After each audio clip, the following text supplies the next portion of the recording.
A bizarre and potentially very dangerous sequence of events playing out last night. Some real life drama.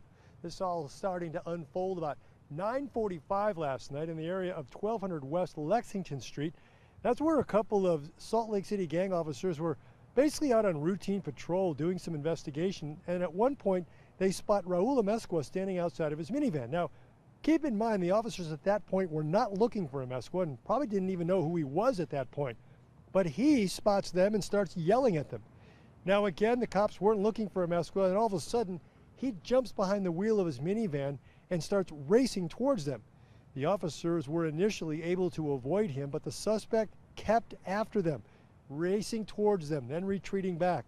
So the officers went to a nearby parking lot and they waited for backup units to arrive. Meanwhile, Amezcua kept coming and eventually hit one of the cruisers before those backup units arrived and finally pinned in the minivan.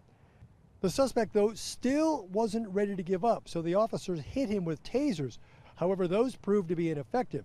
That is when they sent in a police canine, and that is when things got even more bizarre. So the suspect at one point, I guess, grabbed the canine and actually bit the canine. And as well as that, our canine officer was also injured during the incident, but none of the injuries were life-threatening to the dog or to the officer.